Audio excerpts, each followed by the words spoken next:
Welcome back to the Vanessa G Fitcast. I'm Vanessa Pozos, and here with me is Omar Pozos. I'm running out of ways to introduce you. This is the worst. Your lovely husband and, I don't know, dog dad. What else do you want to throw at me? No, co-host of the podcast. I think that's good enough. All right, fair enough. I feel like the pressure's always on every time I introduce you. But today I want to bring you guys something that we actually created for our Beat the Bloat challenge, which is a challenge that we're currently running. And, so far we're only halfway through, and we're seeing really, really great results coming in. The ladies who are participating seem to be really enjoying everything that's happening. So I figured I wanted to bring a little bit of the magic from that challenge to our podcast listeners as well, who, maybe didn't get the opportunity to join in on the challenge. So today we're going to talk through a gut health masterclass. Dun, dun, dun. I think the coolest thing that I saw on our call with the challenge participants was the lack of knowledge that some of these people have, myself that was cool, included. The lack of knowledge? Well, just to see, I meant more so like, when you're able to connect like one thing or like, and I'm sure you'll kind of go about it, but like stress and just how much of a big deal stress is on your gut and stuff like that. People are like, oh my gosh, I didn't even know that was a thing. So I'm excited because I think our listeners are going to get a ton of value from this. Yeah. Sometimes it's like we talk about this stuff day in and day out with our clients and with, our other coaches and like in our community. Sometimes we forget to really go back to the basics as well. Mm-hmm. And we forget how much there's so much misinformation out there. I was actually at I was getting my hair my like twice a year haircut that I always wait way too long for, and then I just have to like cut all the terrible dead ends off. You bust your head. It's crazy. If people aren't listening or people aren't watching on the YouTube channel, go look at Vanessa's new hairstyle. Yeah, I buzzed my head and then I painted the stubble pink.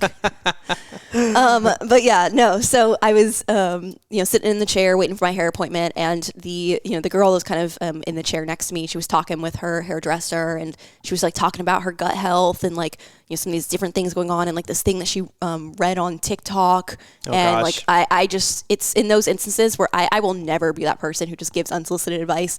But sometimes I have to take a step back and be like, oh my gosh, there's so much misinformation out there. I need to really go back to the basics and make sure I'm spreading quality, good information. Is it bad if I am the person that is like, hey, is it okay if I share a little bit of something with you? Like, that's me. And I would 100% just be like, hey, like, I'm not trying to tell you what to do or what not to do. It's just more so, here's what I know. Do with it what you will. But I'll say something. So I don't know. I think for me personally, like one of my, probably actually my number one biggest pet peeve is unsolicited advice. So that's where it's like I will always refrain from giving unsolicited advice to strangers. Man. How much trouble do I get into just as a husband and being like, hey, babe, why don't we do this? And you're like, can I just do this on my own? I'm like, all right, have at it then. Yeah. Why is gut health important? And that right there is probably, in my opinion, the number one reason why gut health is important. We've devoted a whole podcast episode to this in the past of how your gut health affects your mental health. Your gut and your brain are very, very close together. They really just work in tandem. So we often, give so much, we put so much value on just like what's happening with our brain when we're thinking about our mental health, but we don't really think about what's happening with our gut when we're thinking about our mental health. But, your neurotransmitters, serotonin, dopamine, these things that we think about of like, I really just need to start to feel a little bit better. I'm dealing with depression, anxiety. Like a lot of this starts with the gut. And I know for myself, like oftentimes when my gut's not in a good spot, my mental health is not in a good spot. They definitely seem to be in tandem together. And we see this all the time with clients as well. And that's the craziest thing. And that's kind of what I was alluding to earlier is, when we were on the call and you started mentioning some of these things, people were like, oh my gosh, like, no wonder I feel this way because my life is chaos or work is busy, the kids, the family, the husband, this and that, right? Like it very much impacts all of this stuff, which honestly, it's something that I didn't even know about until recently, which is just, it's crazy to see the correlation between the two. Yeah, absolutely. So, I mean, that's a big one, the tie in between your gut and your brain. I mean, if your gut is in disarray, like your mental health is absolutely going to be affected. Your cognition is going to be affected. You're not going to be showing up the same way with your work. You're definitely going to be struggling there. Another reason why it's really, really important to focus on gut health and why we're devoting this whole kind of masterclass to gut health and why we've been running this challenge all around beating the bloat and really putting an emphasis and focus on gut health is because poor gut health, it's not only going to affect your mood, but it's also going to affect your weight and just really your ability to achieve physical goals. So like the way that you appear on the outside, your level of leanness, your level of body fat, your ability to put on muscle mass, like these things are heavily influenced by your gut because your gut is, again, so it's like, think of your gut being like your second brain. That right there should show the importance of it. But now if you have a gut who's, maybe struggling a little bit in terms of your gut's just not in a very healthy condition, your body is going to be really focusing on trying to just like get by with your gut health at this point in time. You're not going to be absorbing nutrients as well. You're just not going to be in a good place. You're not going to be, again, you're not going to be producing neurotransmitters as well. You're not going to be producing hormones as well. Like everything's going to be like, when your iPhone switches over to low power mode, like your body's gonna be operating on low power mode. So its ability to also have the systems working that are gonna be burning body fat or building muscle, like those systems are gonna be on low power mode as well, and they're not gonna be working efficiently. Yeah, and I think the biggest misconception, and correct me if I'm wrong, is people are like, well, it's the dairy, it's the gluten, it's this that really affects me, so I'm just going to avoid eating these things. But like you said, if your body's already in low power mode, now you're taking nutrients away. I can imagine things probably get progressively worse and worse. Is that right? Yeah. This was something I was talking about with a family member over the weekend when, she expressed how she actually, it started because she asked me, like, Vanessa, how is it that you've gone back to eating gluten? We spent many holidays in our family, like, just having gluten-free desserts because, gut health issues run in the women in my family. And so we all, for a period of time, had cut out gluten. And then this other family member, now she's kind of struggling with gluten. And she was sharing with me of, like, I just had, dinner last night and there was some gluten in it, and it was like suddenly this morning I just feel like I have like a basketball stomach, and it's just I'm so bloated and uncomfortable, and that makes me not want to eat anymore. And that's really, really frustrating. I know how that feels because you feel so uncomfortable, so physically uncomfortable. You're so bloated. You feel this like heaviness in your stomach area, in your midsection, and so you don't really feel as inclined to want to eat. But like you were just saying there, Omar, like that's the struggle is then you're already not going to be absorbing nutrients as well. Yeah. So if you're not giving your body as much nutrients and your ability to absorb the nutrients you are giving is lower, you're going to develop even more issues from this. Yeah, I mean, it's just one bad thing on top of another kind of thing, right? Yep. Another reason why it's super, super important to focus on gut health as a whole is because of just all of the research that shows the link of poor gut health with other issues. Consistent poor gut health has been linked to rheumatoid arthritis, cancer, heart disease, diabetes, like a lot of issues stem from gut health issues as well. Like there's more and more research every day coming out about how the gut influences all these different health conditions that people develop. This is a side question. Do you think, are women more prone to gut issues than men, or is that, do you know anything about that, or have any statistics? That's honestly, that's a good question. I'm not sure off the top of my head. That's a very good question. We could research that for sure. But I would say, because we primarily work with women, so it's hard to say. I don't have a ton of experience with men, but obviously when it comes to hormonal imbalances, that's predominantly women struggling there. But when it comes to gut health, I believe, honestly, it's a mix of men and women in that area. Yeah. And I've known a lot of men to struggle with gut health as well, too. So it's just personally, I'm biased because we work with women, and even in my own personal experiences, it's like the women in my family are the ones that struggle with the gut health. Yep. So but I don't have any research on that. But that's, overall why it's important to talk about gut health and why we are devoting this episode, really just creating a masterclass here on gut health. But let's talk about what actually causes poor gut health. So we've kind of started to talk a little bit about one of these, but in my opinion, there are two main causes of gut health issues. There's a bunch of other ones, like smaller things we can get into of, antibiotic use in the back in your history. There can be, birth control affects gut health. There's a lot of smaller things. Food and all that stuff. Well, we're going to get there. So there's a lot of smaller things that can affect our gut health. But the two top main reasons that I think for majority of people who develop gut health issues stem back to these two reasons. And one of them is what you just said, which is poor quality of food intake. So if we're having a lack of nutrient dense foods, that is absolutely going to affect our gut. Can you talk a little bit about that? And you don't have to go on a tangent, but like, what is a nutrient lacking food versus what is a nutrient dense food in your eyes or in your opinion? Yeah. So like if you look at foods themselves, like think in terms of like whole foods versus foods that have been, manufactured, produced, didn't like come from nature. Okay.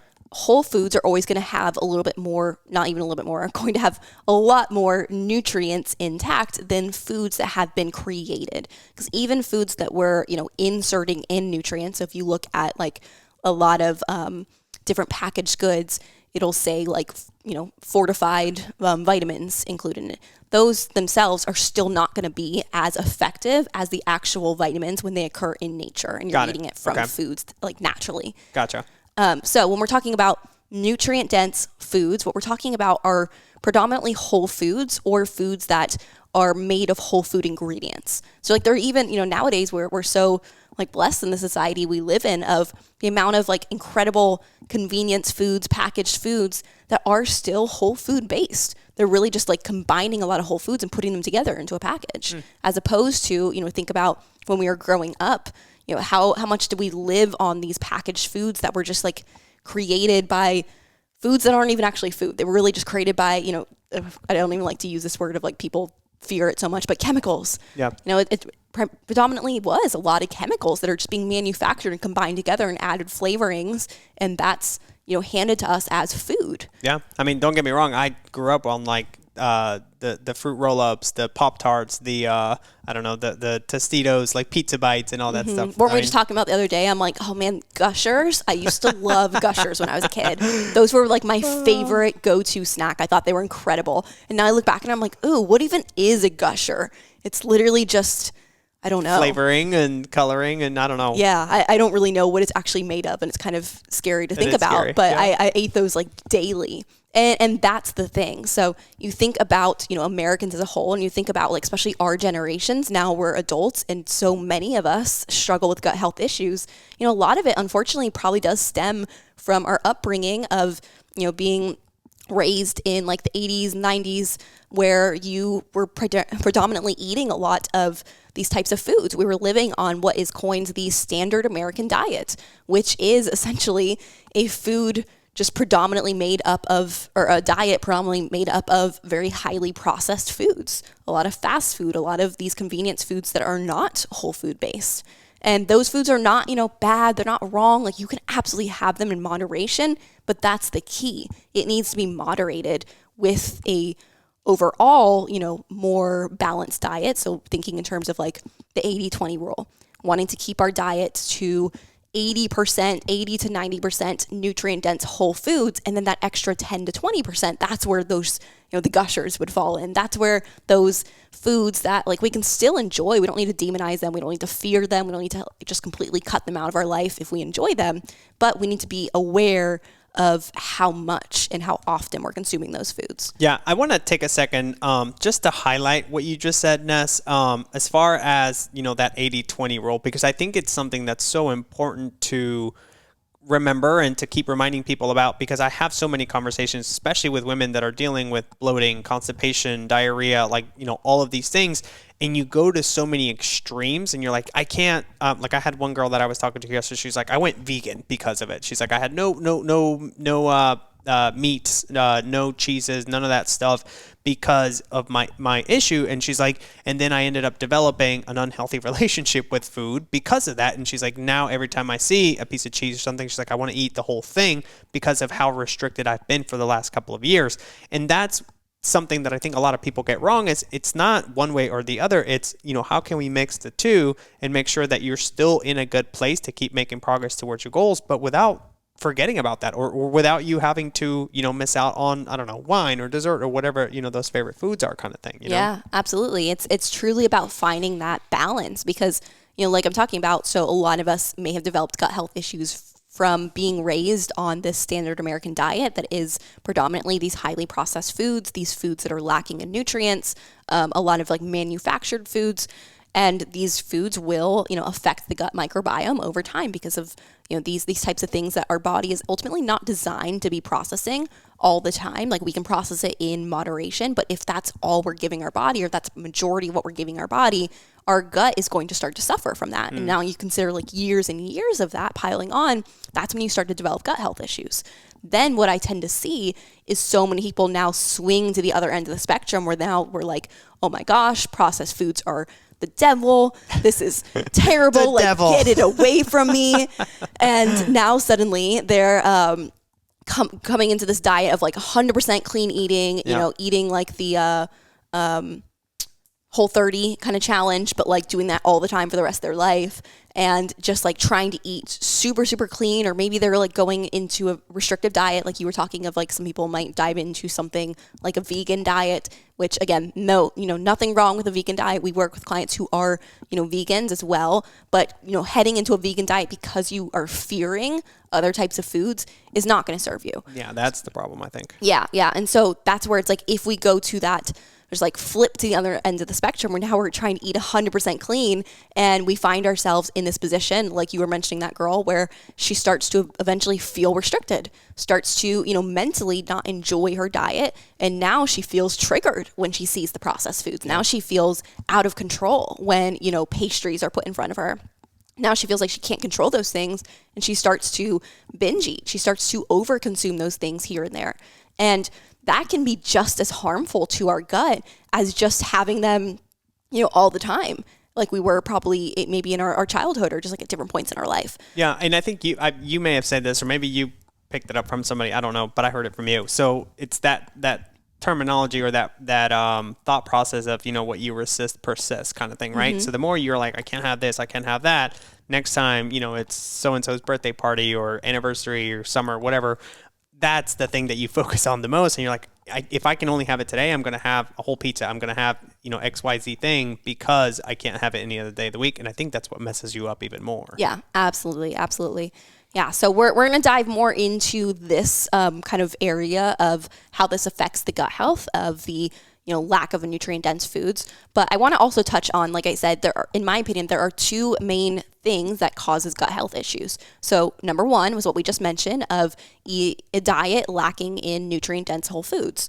The second one is something that Omar had mentioned earlier as well, and that is stress. And this is one that I think surprises people, but stress is extremely harmful on the gut, and prolonged stress over the course of time can absolutely have a lot of detrimental just side effects on our gut health. And we've talked about how it affects our hormone health. We've talked about how it affects our weight loss journey, our metabolism. It absolutely affects our gut health as well. And so I do see a lot of women who have been, maybe they didn't fall into the category of like growing up on a more standard American diet. Maybe they haven't even ended up in that place of, binge eating foods here and there, or like overeating here and there. Maybe they've had a really great, very balanced diet their entire life, but maybe this is somebody who's undergone a lot of stress. Maybe they've had some really unfortunate circumstances in their life. Maybe they've been through some like really heavy, heavy times. Maybe they've experienced some traumas. Just think about like COVID 2 years ago, or 4 years ago. Gosh, that was so long ago. All of the job losses, family members passing away and all that stuff, or just people being locked away or in their homes and stuff. That was huge for a lot of people. Yeah, that was a very stressful time for a lot of people. And absolutely, we see a lot of gut health issues arising from this prolonged period of stress. And so that's where, we're going to talk a little bit about like ways we can start to kind of solve some of these gut health issues. But I want to dive a little bit further into really what really are the biggest gut health offenders. So we started to talk about, how like the two, kind of breaking it down into two categories of stress and like the types of foods we're eating. But let's get more specific around that, the diet that can be harmful to our gut over the course of time. So what are these like gut offenders essentially? So I just always want to emphasize again that, we never encourage removing food groups completely. That is not our goal by any means. And it's not what we teach with our clients. Like there may be times with specific situations where we might need to remove certain things, but those are always temporary removals. We never, ever, ever want to just remove a food group completely for the rest of our life, because that breeds restriction. So as I talk through these gut health offenders, this is purely to bring awareness to what kind of things should we maybe be looking out for and looking at reducing if we want to start to improve our gut health overall. So what you're saying is, just because of what you're about to hear, don't go into your fridge and throw everything out now. It's more so let's gain a little bit of awareness to start reducing some of these things in your daily life, right? Yeah, exactly. Got it. So number one, our first gut offender is seed oils. So seed oils, these are the types of oils that are processed at very, very high heat. And essentially they create a lot of inflammation because of that. So they really wreak havoc on your gut over time, because a lot of the issues that arise with our gut health starts with inflammation along the gut lining. And so seed oils are one of those things that just like over the course of time starts to just kind of like add a little bit more inflammation, and then you start to find yourself with a really inflamed gut, and now you're developing a lot of other issues on top of that. So some seed oils would be canola oil, vegetable oil, palm oil, sunflower oil, safflower oil, sesame oil, and corn oil. These are the ones that you predominantly can find, especially if you're looking at packaged goods. These will typically be ingredients in those, packaged goods. So these are just something to look out for. You don't need to be afraid of them. You don't need to 100% cut them out.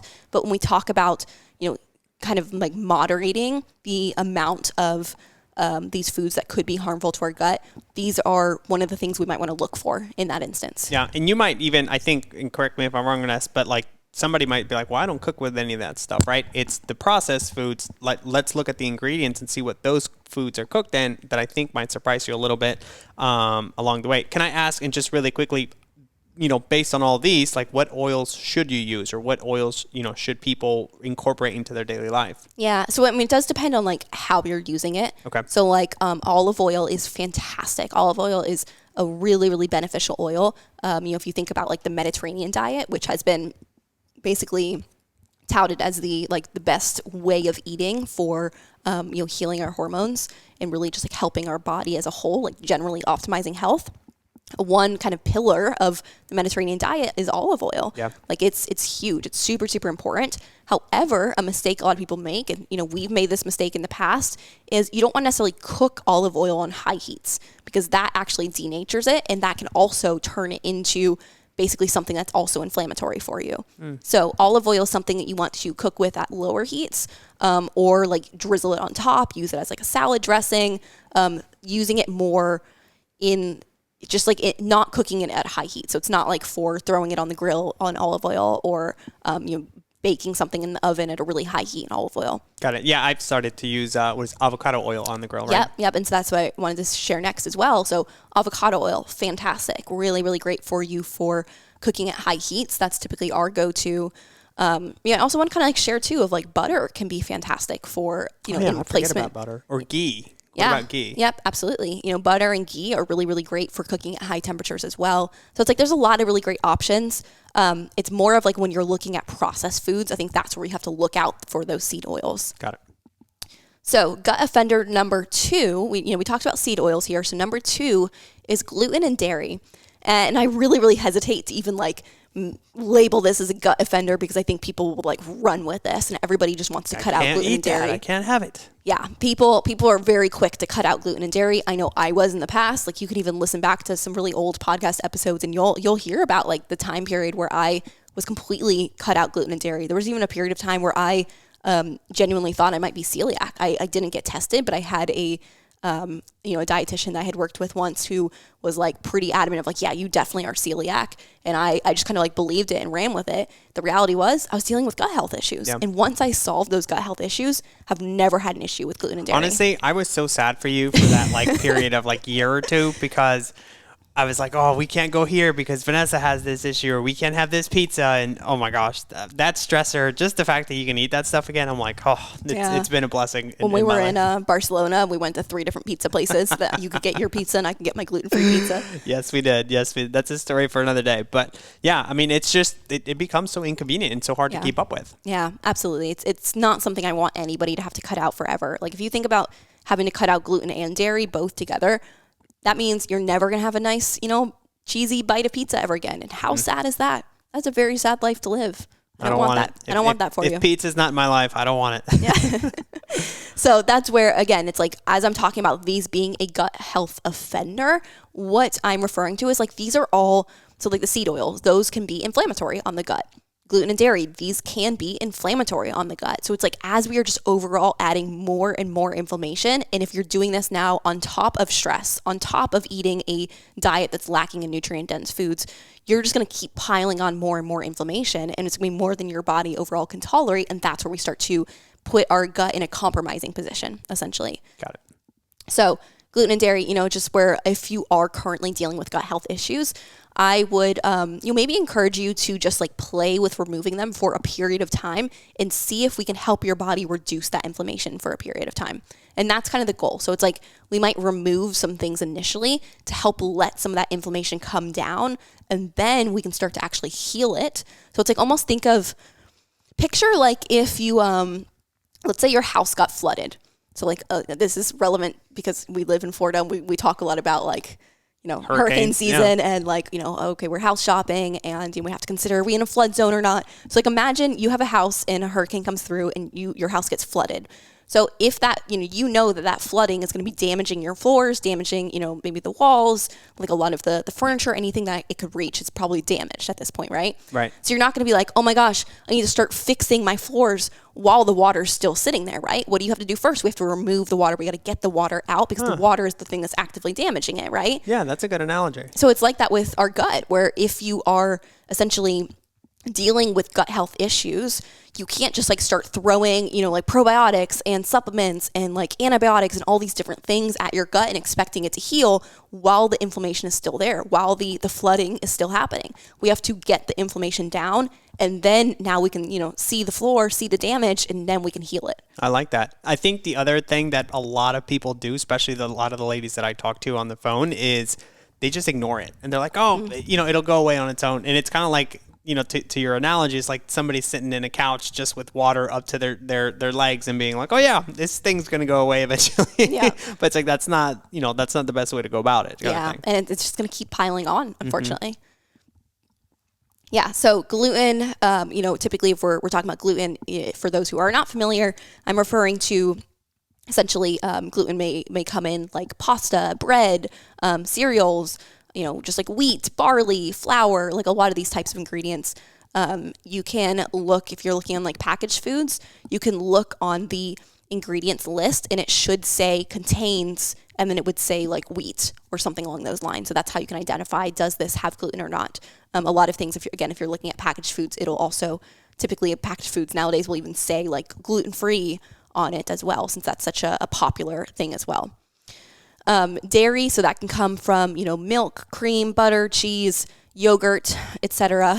There's a lot of different forms of dairy, and some are going to be, more inflammatory than others. But as a whole, if you're looking on like reducing this inflammation, I would just remove all forms of dairy for a period of time. And again, I want to emphasize, unless you have an actual allergy, if you have an allergy to gluten, if you are celiac, that is unfortunately the time when we do have to just remove it completely. And I'm sorry for you. Hate to break it to you. Yeah, it's unfortunate if that is the case. But for anybody else, unless it's an allergy, you do not need to remove it forever. And I personally believe too that it's going to be detrimental for you to remove it forever, because then you can develop more issues over the course of time. And you're more likely to occasionally binge eat those things, and you're going to really have issues when you just like occasionally binge eat them.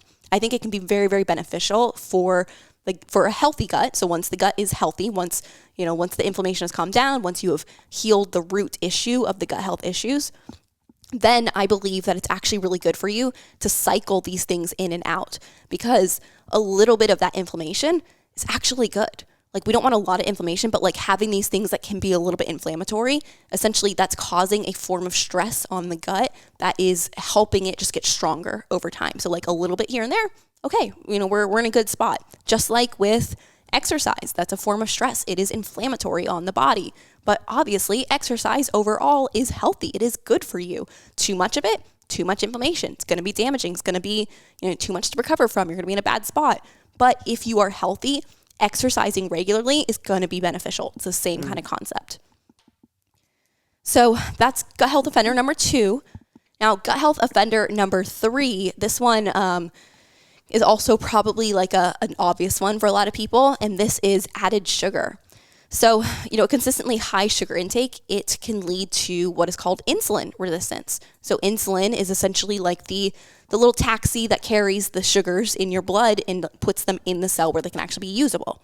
Over the course of time, if we're consuming a lot of sugar, a lot of, added sugar specifically, not necessarily, can be different from sugar that's occurring naturally in nature, but, especially consistently high added sugar, you're going to find that your body essentially becomes almost like it can't keep up with it. Almost consider like now those taxis are like on a street in New York and they're all just like backed up and packed, and now you don't have enough taxis to take the glucose where it needs to go. And so the cells just start to like close off from the insulin, and now we're insulin resistant. That's what insulin resistance means essentially. I think that this is my biggest one that I have trouble with, especially because I love sugar. Yeah, I do too. Yeah, I think a lot of us do. And that's where it's like, you say you have trouble with it, but like you do consume sugar in moderation overall. Yeah. Sometimes a little more than others. I was just looking, like, go ahead and go through the list and I'll tell you why I said that. Yeah. Well, so I just want to kind of like to close the loop here on the insulin resistance and why this relates to gut health. So studies show that about 63% of people with insulin resistance also experience GI issues. So they're often linked. So that's where it's like, you have to also consider, we're not going to like section off the different areas of the body, the different systems of the body, and treat them individually. We have to consider how the different ones impact each other. And so this is a big one, like really considering our sugar intake and our ability to, moderate our blood sugar, not having like these constant spikes and dips, but like really just having a healthy blood sugar response, preventing insulin resistance or treating insulin resistance essentially. We have to do this to maintain a healthy gut as well. Got it. Yeah. To what I was saying was I was looking up some of the added sugar foods and, soft drinks, fruit drinks, like all that stuff that sometimes I'm just like I love a good Dr. Pepper, a good diet Dr. Pepper every now and again. And I'm just like getting to a point where I'm like, gosh, compounded, and I'm not saying I have to remove it, but over and over, it does add a little bit more stress to your body, essentially, yeah. Right? Well, I will say a diet Dr. Pepper that's not going to have added sugar. What that's going to have is... Well, then I can have them. Yeah, what that's going to have those artificial sugars, which can be another category. I don't necessarily have it on this list, but, it is argued back and forth, but I think it's pretty predominantly agreed upon that too much added sugar is going to be harmful for the gut as well. So it's not added sugar, artificial sugar.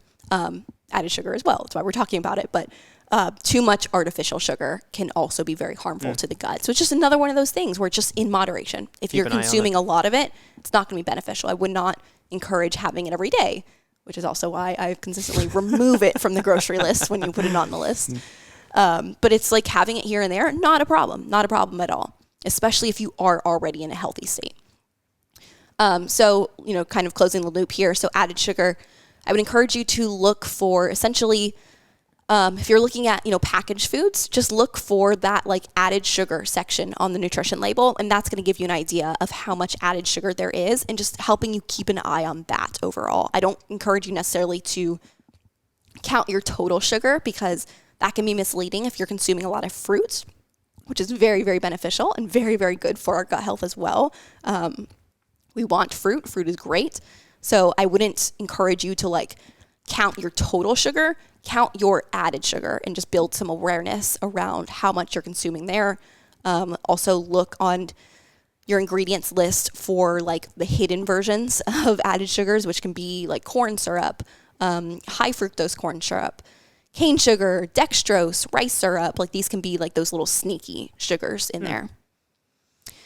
Gut offender number 4, our last gut offender that I want to hit on here. Of course, there can be, other ones we can mention. Like obviously we kind of slipped in the artificial sugars there, but these are the main 4 things that I want to bring awareness to. And so the fourth and final one, the final gut health offender, is a low fiber diet.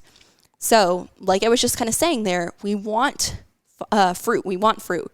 A big reason we want fruit is because fruit is generally, oh my gosh, I'm struggling to talk. Fruit is generally very, very high in fiber, and fiber is absolutely necessary for a good gut. Ironically, only 5% of people actually meet the daily recommended requirements of fiber intake. Yeah. which is honestly, I don't find that shocking because like that's majority of the clients that come into, like a 9.5 out of 10 clients that come into our program, even with, really healthy awareness, generally are under eating fiber as well. This can also be caused by the fact that fiber itself, so if you think about like what fiber is, it's essentially like a type of carb that your body doesn't actually like break down and use into your bloodstream. It just kind of goes all the way through your gut health, like all the way through your GI tract, which is essentially like sweeping everything through. It kind of like pulls everything because it can't be completely broken down. So fiber is what also helps us form bowel movements. It is what like kind of creates the bowel movement essentially. So it helps pull all the like the other kind of like toxins and buildup and everything. It just like sweeps it on through and grabs onto it. But because of the fact that it is like not going to completely, dissolve in our GI tract, is going to move all the way through. Sometimes fiber can almost make you feel a little bit like more bloated, a little bit more kind of like heavy, especially if you're not used to it. And your body's not as efficient at kind of like getting it through the system. So for that reason, people who generally have a little bit more gut health issues are already struggling with a little bit more bloating or just like that feeling of heaviness or uncomfortableness. They typically find themselves almost like avoiding fiber sometimes because they don't like how it feels within them. But in reality, it's the opposite. In like reality, you need it to be able to clean actually. you. Got it. Yes, exactly. And it is something that like you kind of build a tolerance to it over time. So it's like we don't jump people up to, a high fiber intake when they've been consuming, 5 grams of fiber per day for a long time. We kind of build our way up there because your body has to get efficient at processing it and moving it through. But fiber, when you think about it, another reason it's important is it's actually what like feeds the good bacteria in our gut.